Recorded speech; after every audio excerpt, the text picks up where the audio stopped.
Hi I'm BSR talk. ఈరోజు అంశం ఏంటంటే 2026 నీట్ ఎగ్జామ్ నుంచి రీనీట్ 2026 మధ్యలో ఒక 30 రోజుల వ్యవధిలో స్టూడెంట్స్ తీసుకున్నటువంటి నిర్ణయం మీద ఒక ప్రశ్న సంధించాను. ఈ 30 రోజుల్లో ఏ పాత కోచింగ్ సెంటర్లో అయితే కోచింగ్ తీసుకున్నారో అదే కోచింగ్ సెంటర్లోకి వెళ్ళినటువంటి విద్యార్థులు రీనీట్ ఎగ్జామ్ లో సక్సెస్ అయ్యారా, లేదా ఇంట్లో కూర్చొని చదువుకున్నటువంటి విద్యార్థులు సక్సెస్ అయ్యారా? దీని మీద రకరకాల అభిప్రాయాలు సేకరించడం జరిగింది. ఫైనల్ గా నా విశ్లేషణలో తేలింది ఏంటి అంటే, పాత కోచింగ్ సెంటర్ లో చదివామా, లేదా కొత్త కోచింగ్ సెంటర్కి వెళ్ళారా, లేకపోతే ఇంట్లో కూర్చొని చదివారా అనేది కాదు అంశం. ఏ విద్యార్థి అయితే నేను ఫలానా సబ్ టాపిక్ లో వీక్ గా ఉన్నాను అని తెలియజేసుకున్నాడో, అని తెలిసిందో, ఆ తెలిసినటువంటి ఆ వీక్ రీజియన్ మీద వర్క్ చేశారో వాడు సక్సెస్ అయ్యారు.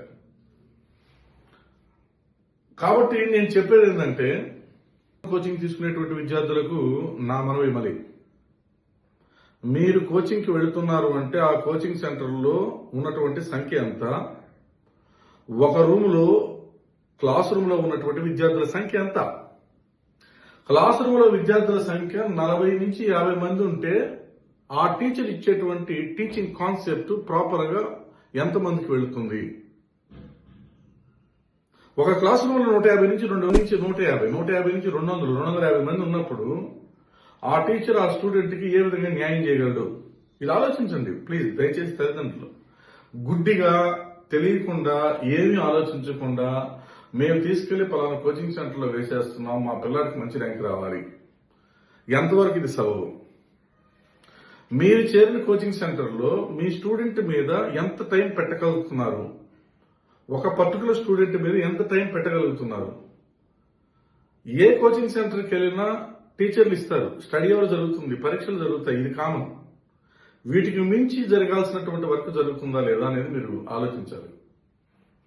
పాయింట్ నెంబర్ 1, మీ స్టూడెంట్ పరీక్ష రాసిన తర్వాత ఆ స్టూడెంట్ ఎక్కడెక్కడ తప్పులు చేశాడో గుర్తించేటువంటి ఆ సిస్టమ్ ఉందా లేదా?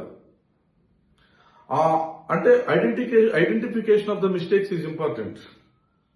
ఆ తర్వాత rectification of the mistake is also important. That particular student A point of వ్యూలో ఏ ఏరియాలో మిస్టేక్ చేసాడో ఐడెంటిఫై చేసిన తర్వాత మళ్ళీ ఆ టీచర్ చేత ఆ కాన్సెప్ట్ ఎక్స్ప్లెయిన్ చేయించగలగాలి.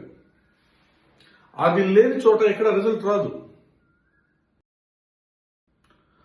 ఇది తల్లిదండ్రులు బాగా గమనించాలి. తల్లిదండ్రులు ఈ విషయంలో నేను చాలా బాధపడుతున్నా. మీ నిర్ణయాలు ఎటుపడితే తీసేసుకుంటే స్టూడెంట్ కి చాలా ఇబ్బంది కలిగే పరిస్థితి ఉంది.